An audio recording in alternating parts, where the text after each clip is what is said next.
fait, mon idée de projet, en fait, c'était de... Pendant le confinement, j'ai eu pas mal des moments de réflexion et puis de prendre le temps de faire autre chose que penser parce que j'étais au lycée et tout ça, donc je pensais à autre chose et du coup, comme il y a eu le confinement, on était tous un peu à la maison, confinés et en fait, j'ai eu cette idée-là de développer un projet, enfin mon projet et que ça...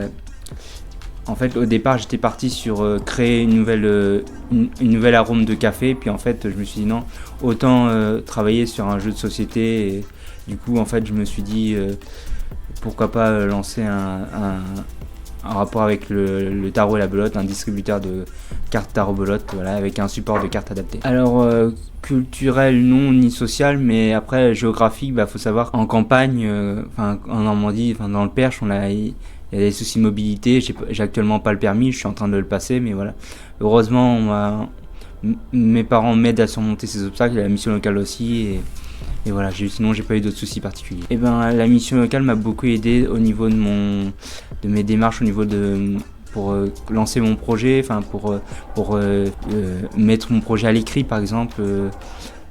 Faire par exemple une première étude de marché, connaître un peu la clientèle que je cible et puis la cible aussi surtout, et aussi surtout me donner envie et de croire à mon projet, quoi. Il y a juste eu un obstacle quand même, c'était pendant un moment j'ai eu mon projet qui stagnait un petit peu et en fait il a fallu quand même un peu que la mission locale prenne contact avec l'entreprise pour surmonter ces difficultés.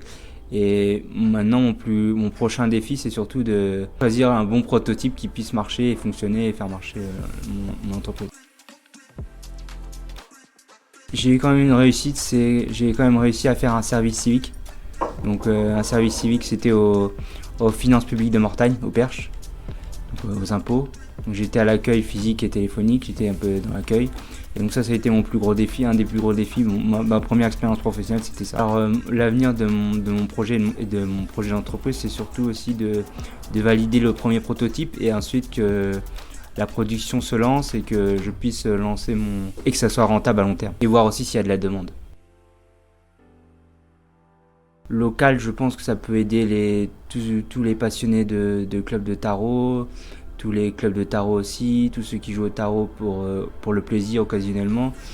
Et au niveau sociétal, ça peut aussi développer, créer du lien avec les autres, sortir de l'isolement, créer du lien et passer un bon moment. En fait, depuis tout petit, j'ai une hémiplégique du côté gauche, donc j'ai un handicap du côté gauche depuis la naissance et du coup je vis avec. J'ai eu des obstacles dans ma vie, malheureusement, mais il faut savoir les surmonter et il faut que ça soit plus tard, il faut que ça soit une force pour la réussite. Je pense que la personne qui m'a le plus marqué, c'est quand même en parlant d'égalité des chances, parce que